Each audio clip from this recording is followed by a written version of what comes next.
Hi, I'm Chef Andrew Rudd. I'm here to celebrate the Pringles St. Patrick's Day limited edition can. I'm going to be providing you with some top tips and wonderful recipes. So let's bring the Pringles party home this St. Patrick's Day.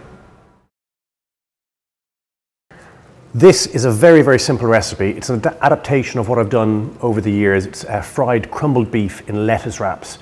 And I've changed it around slightly so we can use it for the Pringles snacks, and it's really, really good. It's a wonderful dish. Now in this, I'm going to use some bird's eye chilies. Now I would recommend when you're buying bird's eye chili, put them straight into the freezer because they don't last very long. If you don't have them in the fridge and you have them lying around, they'll discolor and they'll get very, very soft and you'll lose the potency. So I'm going to use a half of each of the, one red, a half a red and a half a green chili. So I'm going to chop it up nice and fine, and then I'm going to add that into my pan, which I've got some wonderful natural sunflower oil. Again, don't use olive oil because olive oil burns at low temperatures. It burns at about 160 degrees, so use vegetable oil or sunflower oil. What I want to do is I just want to brown these, soften them off a little bit, and that will release the flavour. Now, if you wished, you could add some garlic into that as well. So into this, I'm going to add my beef. The beef, I've used a round steak. The reason for using a round steak is that it's very, very low in fat. It's about less than 8% fat content, and it's one of the best you can get. And I want to put as much heat into that as possible. I'm going to cook that off, and once that starts to cook, I'm going to add the flavour, and we can then go through the different flavours.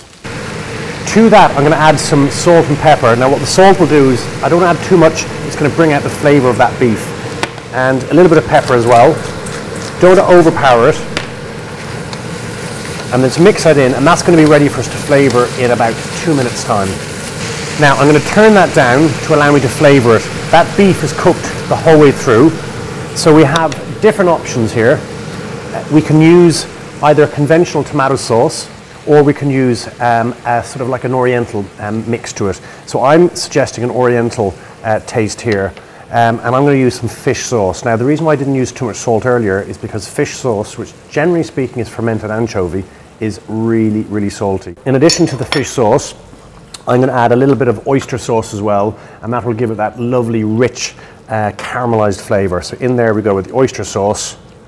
So what I'm going to do is I'm going to add a little bit of lime juice. Now with lime, the thing to do is you want to roll it around like that, and what that does is it releases the flavour.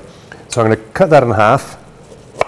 Again, I don't want to use too much of it, and I'm going to squeeze a little bit of it in there, not too much,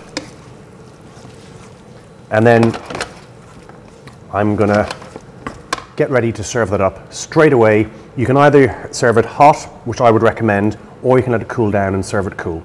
So here we go with our crumbled beef, and simply straight onto the Pringles snacks. Onto our serving platter. And again, it's very, very important not to serve these too far in advance because the snacks, the Pringles, will get very, very moist. So straight on there. And this gives it a nice kick as well because we have lovely fresh chili pepper in there as well. And here we go, which is our Oriental stir-fry beef with our sour cream and onion Pringles.